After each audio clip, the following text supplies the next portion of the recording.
Sim. Há inferno. Sim. Há diabo. Sim. Há karma. Por Samael Aun Weor. Capítulo 11. Sétimo Círculo Dantesco ou de Saturno. Amigos, outra vez aqui reunidos, iremos conversar hoje profundamente sobre a esfera submersa de Saturno. Certamente não estamos nos referindo à condenação eterna ou aos castigos sem fim. A condenação eterna em si mesma não existe. O castigo, por grave que seja, sempre tem um fim, além do qual reina a felicidade. Portanto, nesse sentido, divergimos radicalmente da ortodoxia clerical. Sem dúvida, os processos involutivos da vida, realizados nas entranhas da Terra, nas infradimensões submersas sob a crosta geológica de nosso planeta, terminam com a segunda morte. Depois, liberada a essência, restaurada a pureza original do material psíquico, reiniciam inevitavelmente novos processos de tipo evolutivo.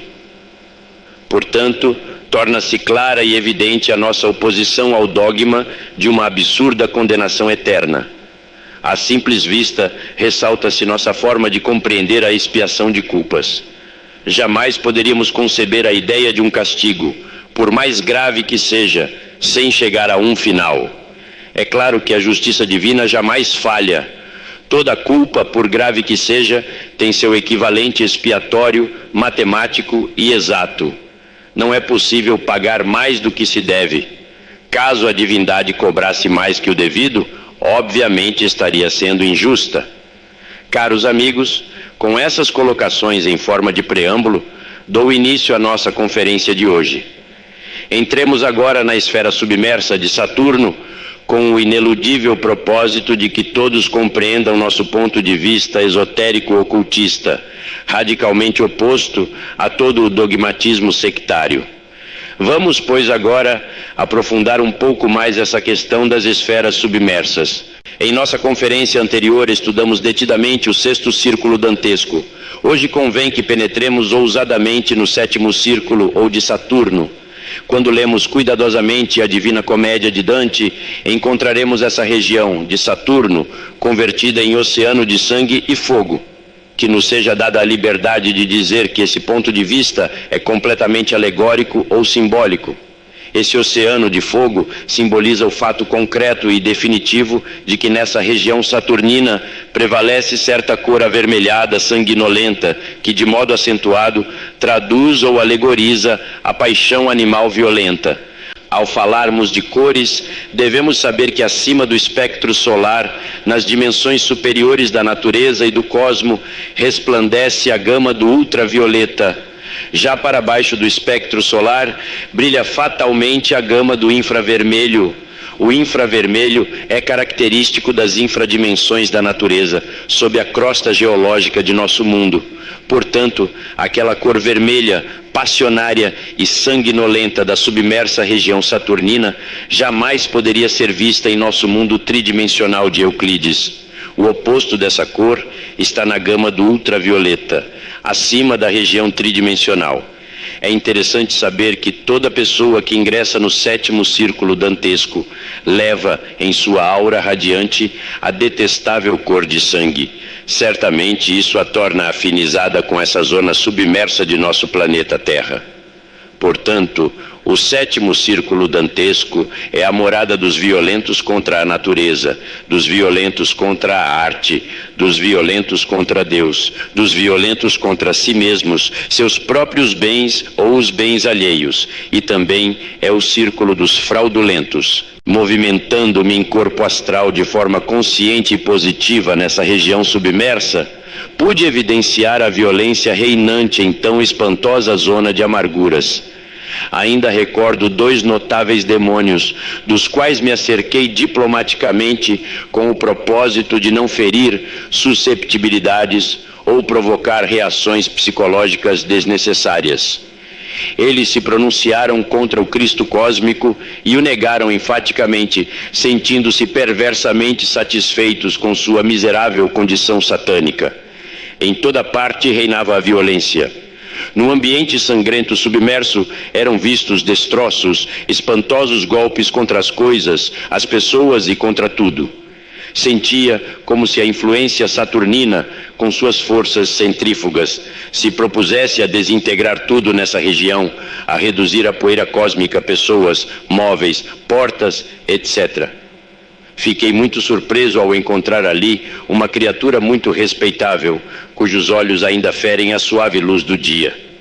Trata-se de um médico muito famoso, um verdadeiro samaritano, que em vida só se propôs a curar os enfermos com verdadeiro amor e sem exploração alguma. O que estou dizendo pode gerar espanto. Muitos poderiam me perguntar como é possível que alguém, sendo uma excelente pessoa, venha a terminar seus dias nessa região de malvados. Outros poderiam perguntar sobre questões da vida e da morte, buscando saber como é possível que uma pessoa que ainda vive em nosso mundo, na superfície do planeta, possa estar ao mesmo tempo morando no 7º círculo infernal. Torna-se necessário dar resposta a esses enigmas, esclarecer essas questões, indagar com precisão, inquirir, investigar. Quando pensamos na multiplicidade do ego, não é estranho afirmar que qualquer um desses agregados psíquicos relacionados com o delito da violência contra a natureza esteja vivendo em sua correspondente região submersa, mesmo que a personalidade ainda siga vivendo sobre a face da Terra. Obviamente, se essa pessoa não dissolver o eu pluralizado, terá que descer com toda a onda involutiva às entranhas do mundo, especificamente no caso citado acima, ao 7º círculo dantesco. Caros amigos, há muita virtude nos malvados e há muita maldade nos virtuosos. Concluído o ciclo de 108 existências que são atribuídas a cada alma sobre a face da Terra, é inquestionável que se desce ao inferno com a onda involutiva, mesmo que se tenha grandes virtudes aqui em cima. Não é demais lembrar Brunetto Latini, aquele nobre senhor que com tanto amor ensinou ao florentino Dante o caminho que conduz à imortalidade do homem. Nobre criatura, mas agora submergida nesse abismo pelo delito de violação da natureza. Mestre, poderia nos explicar mais sobre quando cometemos delito de violência contra a natureza? Com muito prazer me apresso a responder à dama que faz a pergunta. Existe violência contra a natureza quando violentamos os órgãos sexuais. Existe também esse delito quando o homem obriga sua mulher a efetuar a cópula, não estando ela com disposição para fazê-lo. Existe tal delito quando a mulher obriga o homem a efetuar a cópula, não se achando este com disposição de fazê-lo. Existe tal delito quando o homem se obriga, violentando a si mesmo, a efetuar o coito, não se encontrando o organismo em condições aptas para isso. Existe tal delito quando a mulher se obriga a efetuar a cópula, não se achando seu organismo em condições realmente favoráveis. Existe tal delito naqueles que cometem o crime de violação sexual ou posse de outra pessoa contra a vontade da mesma. Como entre as cadências do verso também se esconde o delito, não é de se estranhar que se cometem violências contra a natureza quando se obriga o falo a entrar em ereção, não se achando este em condições realmente favoráveis para o coito. Existe violência contra a natureza quando, sob o pretexto de praticar magia sexual, ou ainda com as melhores intenções de se autorrealizar, o homem se obriga a realizar a cópula química ou obrigue sua mulher a esse propósito, não se achando os órgãos criadores no momento amoroso, aptos, precisos e em condições harmoniosas, favoráveis e indispensáveis para a cópula. Existe violência contra a natureza quando as mulheres, querendo a autorrealização íntima, violentam sua própria natureza, obrigando-se impiedosamente a realizar a cópula, mesmo não se achando nas condições requeridas para a mesma.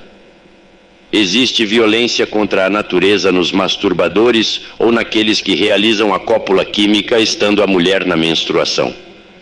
Existe violência contra a natureza quando os cônjuges realizam a união sexual, achando-se a mulher em estado de gravidez. Existe violência contra a natureza quando se pratica o Vairoli Mudra de tipo forte várias vezes ao dia ou à noite, não estando os órgãos sexuais em condições realmente favoráveis e harmoniosas para isso. Existe violência contra a natureza quando se pratica magia sexual 2 vezes seguidas, violando as leis da pausa magnética criadora. Mestre, no caso do cônjuge não ser totalmente potente e ainda assim esteja praticando magia sexual, isso também é violentar a natureza? Com a maior alegria respondo ao cavalheiro que faz a pergunta. Sucede que órgão que não é usado se atrofia. Se qualquer homem permanecer em abstinência sexual de forma radical e absoluta, é claro que isso prejudica a si mesmo e ele se torna impotente. Obviamente, se quiser curar esse mal nefasto, poderá fazê-lo praticando a magia sexual, conexão sexual sem ejacular o sêmen. É claro que no princípio a conexão é quase impossível, precisamente devido à falta de ereção. Entretanto, ao tratar de se conectar sexualmente, acercando o falo do útero e com um mútuo intercâmbio de carícias, não existe aí nenhuma violação contra a natureza, mas sim terapêutica médico-erótica, indispensável para realizar a cura da impotência.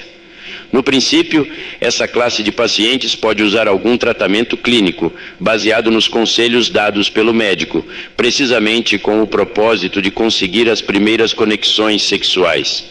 É evidente que se o casal se retirar antes do orgasmo, para evitar a ejaculação do sêmen, este último é reabsorvido pelo corpo, fortificando extraordinariamente o sistema sexual, cujo resultado final será a cura da impotência. Em todo esse processo, repito, não há violência contra a natureza. Mestre, quando o senhor fala de violência contra a natureza, refere-se exclusivamente à violência contra o organismo humano? Distinto amigo, quero que o senhor saiba de forma clara e definitiva que quando falamos de violência contra a natureza, estamos nos referindo de forma enfática a todo tipo de violência sexual, especificando claramente os órgãos sexuais dos seres humanos. Não quero com isso dizer que não existem outros tipos de violências contra a natureza. Se alguém obrigar, por exemplo, as criaturas inferiores a efetuar cópulas artificiais, violentando o livre-arbítrio, existe violência contra a natureza. Se alguém inseminar artificialmente os animais, como é costume hoje em dia, existe violência contra a natureza. Também existe violência contra a natureza quando adulteramos os vegetais e as frutas, realizando os famosos enxertos que inventaram os sabichões desta idade negra do Kali Yuga. Existe violência contra a natureza quando nos castramos ou quando mandamos castrar os animais. Portanto, inumeráveis são os delitos que entram nessa ordem de violências contra a natureza. Caros amigos, cavalheiros e damas que me escutam, pessoas que venham a receber esta mensagem de Natal de 1973, lembrem-se que no meio do incenso dos templos também se esconde o delito. Nos belos quadros plasmados em tela pelo pintor, igualmente se esconde o delito. Em meio às mais deliciosas harmonias com que o músico nos deleita aqui neste planeta Terra, também se oculta o delito. No perfume da prece sussurrada fervorosamente nos templos, também se esconde o delito. O delito se veste de santo, mártir e apóstolo. Ainda que pareça incrível, se disfarça com as vestes sacerdotais e oficia nos altares. Meus amigos, senhores e senhoras, lembrem-se de Guido Guerra, citado por Dante, neto da pudica Gualdrata, um nobre senhor que muito realizou durante sua vida com seu talento e com sua espada. Lembrem-se também de Teguiaio Aldobrandi, a cuja voz o mundo deveria ser grato. Todos eram nobres varões, mas agora vivem no 7º círculo infernal, pelo delito de violência contra a natureza. Mestre, se desintegramos o eu da violência contra a natureza, ou quase todos os eus que mantêm engarrafada a nossa essência, porém se ainda restar algum, cairemos também em qualquer um desses círculos dantescos. Distinta senhora, alegra-me sua pergunta, muito oportuna. Alguém poderia eliminar de sua mente os agregados psíquicos relacionados ao delito da violência contra a natureza, mas ainda assim cair em qualquer um dos outros círculos dantescos. Enquanto o ego animal existir, é óbvio que sempre seremos candidatos garantidos para o abismo e para a segunda morte. Mestre, se já chegamos à última das 108 existências que são atribuídas a cada ser humano, mas se estivermos trabalhando na senda do fio da navalha, nos dariam outra oportunidade para terminar nosso trabalho? Nobre senhora, muito me apraz escutar sua pergunta. Saiba a senhora, com inteira claridade, que as leis da natureza não são governadas por tiranos, mas por seres justos e perfeitos.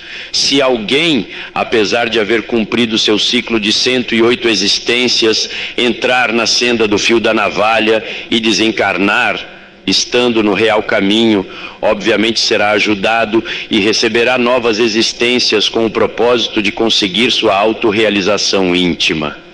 Mas, se ele se desviar do caminho secreto, se renegar a chance, se não dissolver o ego e reincidir em seus delitos, inevitavelmente cairá no abismo de perdição. Pelo anteriormente exposto no curso desta conferência, chego à conclusão que, uma vez que evoluímos nos abismos atômicos da natureza, realmente nos tornamos habitantes de todos os círculos dantescos de nosso organismo planetário. Estou certo, mestre? Quero dizer ao senhor que certamente está no justo. Quando alguém ingressa na involução submersa da natureza, desce lentamente pelo tempo, de círculo em círculo, ressaltando muito especialmente aquela zona onde especificamente está seu pior delito. Mestre, que nos diz o senhor dos homossexuais e lésbicas? Eles cometem violência contra a natureza? Distinto senhor, sua pergunta me parece bastante interessante. É urgente compreender que homossexuais e lésbicas submergem inevitavelmente no 7º círculo dantesco ou de Saturno, exatamente pelo delito de violência contra a natureza. Quero que os senhores compreendam que esta classe de degenerados inimigos do terceiro logos são realmente casos perdidos, sementes que não germinam. Mestre, as lésbicas e os homossexuais nascem assim por lei kármica ou têm alguma relação hereditária? Qual dos dois fatores impera?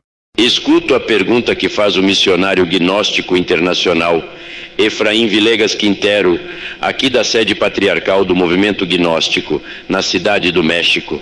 Senhoras e senhores, convém saber que aqueles humanoides que em vidas anteriores se precipitaram violentamente pelo caminho da degeneração sexual, obviamente evoluindo de existência em existência, por fim nascem como homossexuais e lésbicas, antes de entrar nos mundos infernais. Portanto, o lesbianismo e o homossexualismo são o resultado da degeneração sexual de vidas precedentes, uma consequência kármica fatal. Isso é tudo.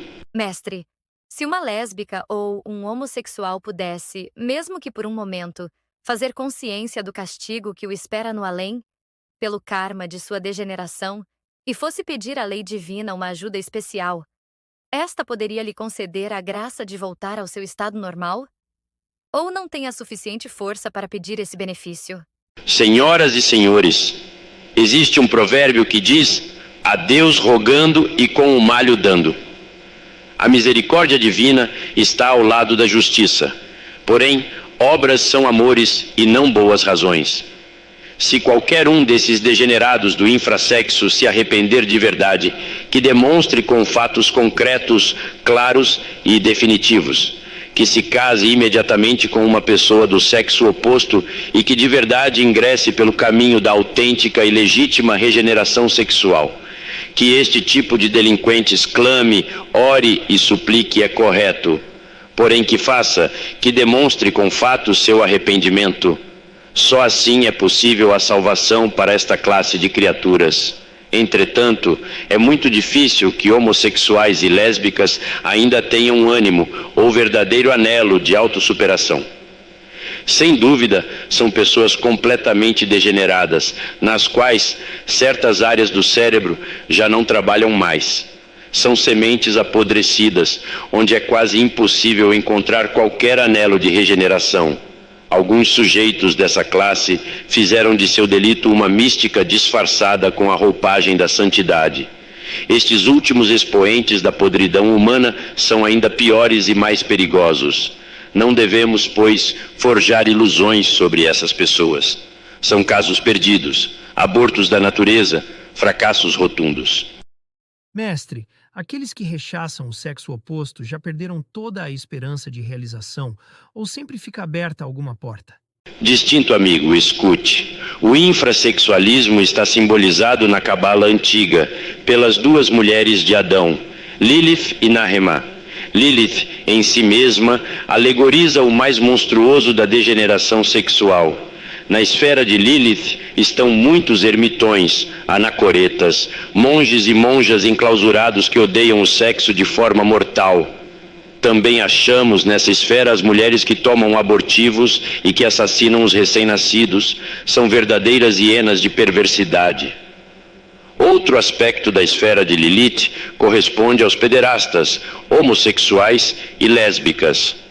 Não há dúvida que tanto os que rechaçam violentamente o sexo, quanto os que abusam dele, caindo no homossexualismo e no lesbianismo, são casos perdidos, criaturas terrivelmente malignas. Para esta classe de pessoas, todas as portas estão fechadas, menos uma, a do arrependimento. Já a esfera de Nahemá está representada por outro tipo de violentos contra a natureza. São os fornicários irredentos, os fornicários da abominação, etc. Pessoas que se acham bem definidas como os tipos Dom Juan Tenório, Casanova e também como o tipo Diabo, que é o pior de todos. Senhores e senhoras, falemos agora um pouco sobre a violência contra Deus. Ao chegar a esta parte de nossa conferência, quero recordar Capaneu, o ancião de Creta, um dos 7 reis que sitiaram Tebas e que agora vive na zona submersa de Saturno, sob a crosta geológica de nossa Terra. O florentino Dante, discípulo de Virgílio, o grande poeta de Mantua, em sua Divina Comédia, cita esse terrível caso, relacionado especificamente à violência contra Deus. Aquela sombra gritou: morto sou qual fui vivo. Que Zeus canse o armeiro seu dileto, de quem tomou fremente o agudo raio, para em mim saciar rancor abjeto. Que os seus cíclopes sintam já desmaio, de monge belo na oficina negra, aos gritos: bom vulcano, acode ou caio, como fez na peleja lá de Flegra, que me fulmine de ódio e sanha cheio, no gozo da vingança em vão se alegra. A soberba e o orgulho dos violentos contra a divindade é, no 7º círculo submerso, a pior tortura. Existe violência contra a divindade quando não obedecemos às ordens superiores, quando atentamos contra a nossa própria vida e quando, iracundos, blasfemamos. Também existem muitos modos sutis de violência contra a divindade. Sem dúvida, é um violento contra Deus aquele que não quer nada com assuntos místicos ou espirituais, aquele que supõe poder existir sem a misericórdia divina e que, no fundo de sua alma, se subleva contra tudo aquilo que tem odor divino. Existe violência contra Deus naquele sujeito autossuficiente que sorri estupidamente e de forma cética quando escuta assuntos que de alguma forma tenham a ver com os aspectos espirituais da vida.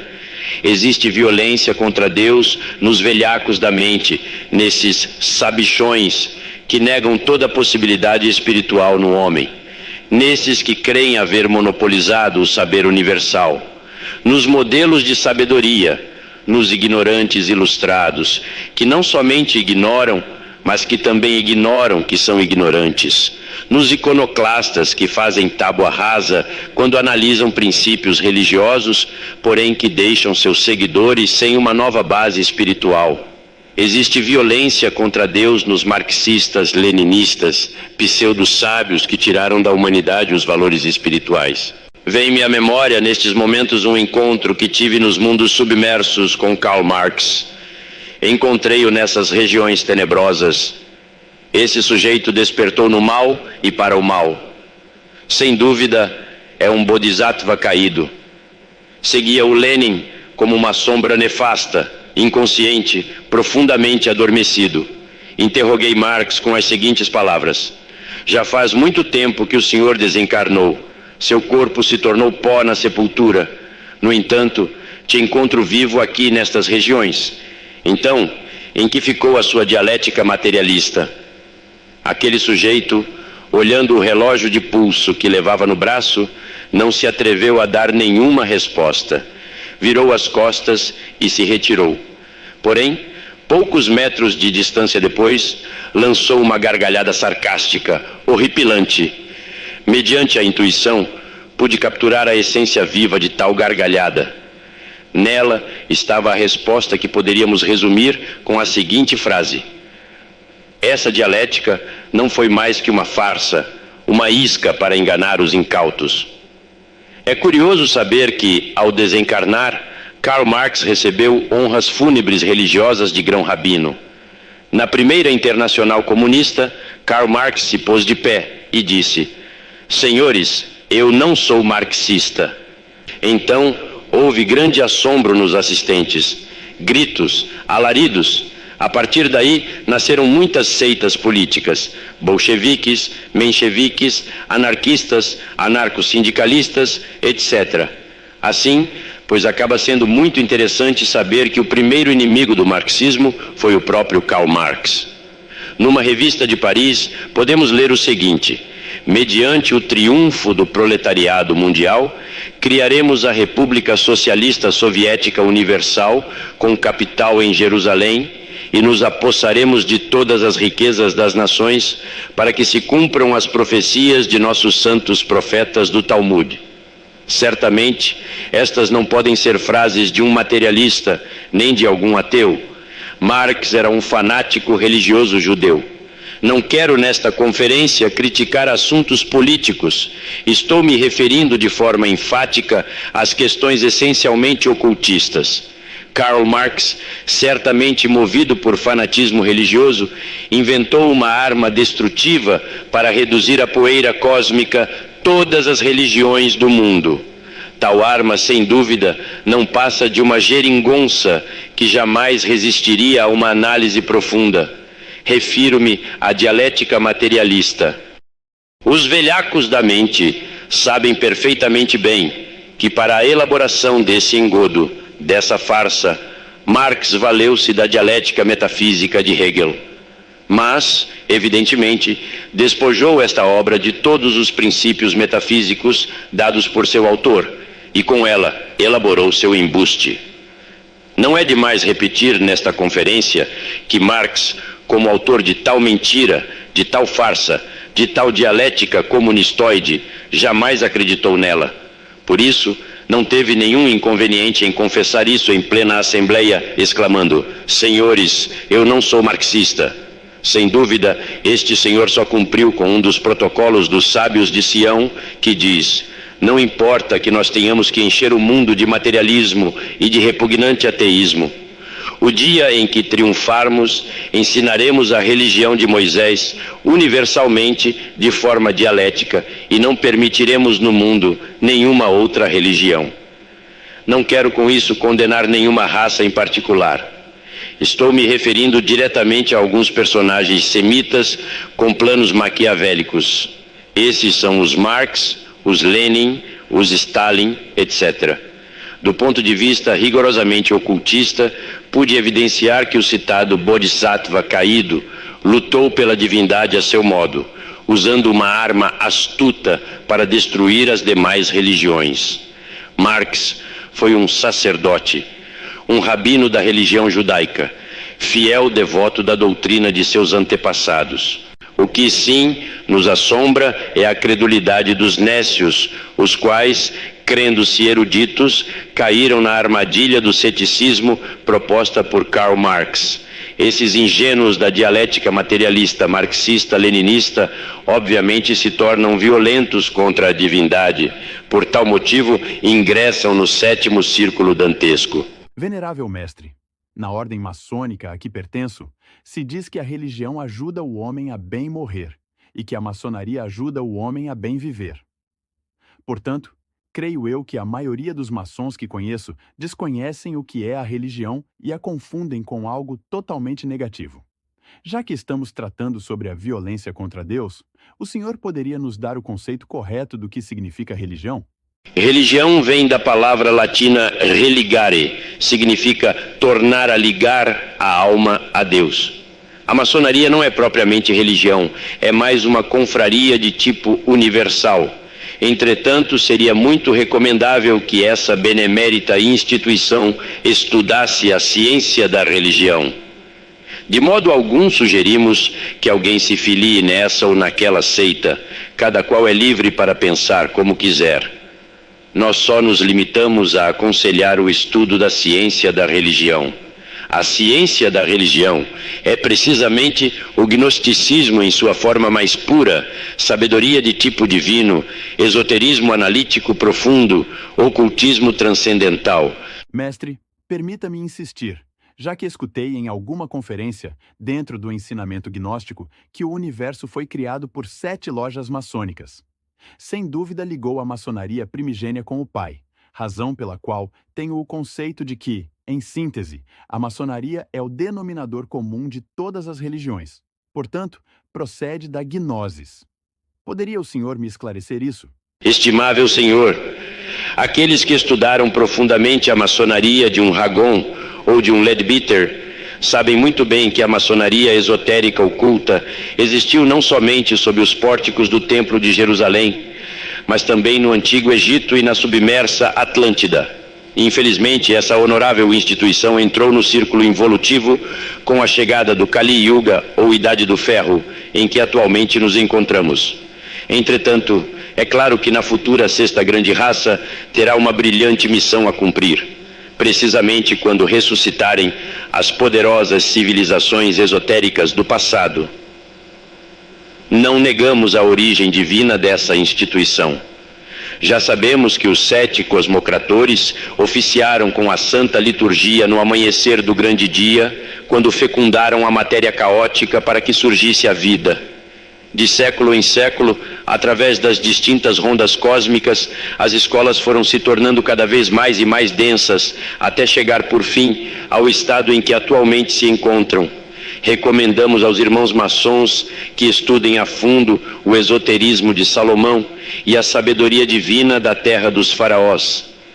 É necessário e urgente que os irmãos maçons não caiam no ceticismo marxista-leninista, na dialética dos tontos, que não se pronunciem contra a divindade, porque isso, além de ser contrário a uma ordem esotérica de origem divina, os levaria inevitavelmente ao 7º círculo dantesco, a tenebrosa região dos violentos contra Deus.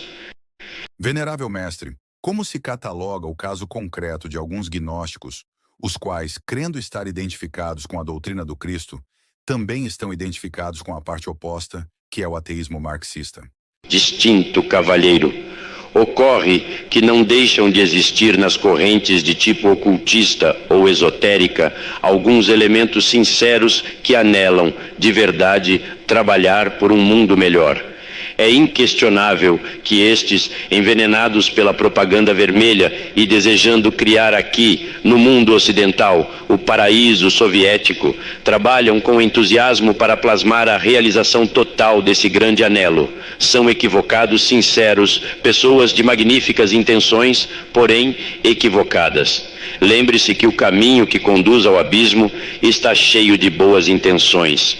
Se estes indivíduos vivessem por um tempo como operários na União Soviética, estou seguro que ao regressarem a esta região do mundo ocidental, iriam se manifestar raivosamente contra o comunismo. É bem interessante saber que no hemisfério ocidental há mais comunistas que na União Soviética. O que acontece é que lá, atrás da cortina de ferro, as pessoas já conhecem a realidade comunista, viveram-na. Portanto, não podem ser enganadas pela propaganda vermelha. Em troca, como aqui ainda não temos governo do tipo marxista-leninista, os agitadores vermelhos podem jogar com os incautos da mesma forma que o gato joga com o rato, antes de devorá-lo. Do ponto de vista rigorosamente esotérico, podemos afirmar de forma enfática o seguinte: nos mundos submersos, nas regiões tenebrosas do 7º círculo dantesco, os comunistas vestem túnicas negras. São verdadeiramente personagens da mão esquerda, sacerdotes da magia negra. Concluirei dizendo: a venerável Grande Loja Branca qualificou o marxismo-leninismo como autêntica e legítima magia negra. Aqueles que viram o caminho secreto que conduz à liberação final não podem militar nas fileiras da mão esquerda, sem cair, por esta razão, no delito de violência contra Deus. Mestre, ainda que todos saibamos o que é a fraude e que sempre a relacionamos com as coisas da economia, esse delito que se purga no 7º círculo dantesco abarca ainda outros tipos de enganos? Amigos, existem muitas formas de fraude e é bom esclarecer tudo isso. Dante simboliza a fraude com uma figura tenebrosa e horripilante e a descreve da seguinte forma: a sua cara era a cara de homem justo, tão benignos mostravam-se os seus traços, e de serpente era o corpo robusto. Pilosos até o tronco tinha os braços, enquanto eram o dorso e o peito ornados com pinturas de argolas e de laços. Não com mais colorido elaborados, de tártaros e turcos são os panos, nem por Aracne os que foram criados. Dante afirma que na cauda desta figura existia um terrível ferrão. Este símbolo expressa muito bem o delito da fraude. Pensemos agora por um instante nos variados laços de cores com que o fraudulento envolve suas vítimas, no rosto venerável com que se mostram os fraudulentos, em seu corpo de víbora venenosa, em suas horríveis garras e no aguilhão com que ferem suas vítimas. São tão variados os tipos de fraude que nos assombramos realmente. Existe fraude naquele que forma um grupo esotérico e logo o abandona. Existe fraude naquele que abre um lumizial e logo confunde seus membros com seus delitos, seja namorando a mulher alheia, seja seduzindo com o propósito de praticar magia sexual, adulterando às escondidas, desejando a Ísis do templo, explorando os irmãos do santuário, prometendo o que não pode cumprir, pregando o que não pratica, fazendo o contrário do que ensina, escandalizando, bebendo, etc., ante o assombro dos devotos. Existe fraude no homem que promete casamento a uma mulher e depois não cumpre sua palavra, na mulher que dá a palavra ao homem e logo o engana, enamorando-se de outro homem, no pai de família que promete ao filho ou à filha um determinado presente, uma ajuda qualquer, mas depois não cumpre a promessa. Existe fraude no indivíduo que pede dinheiro emprestado e não devolve.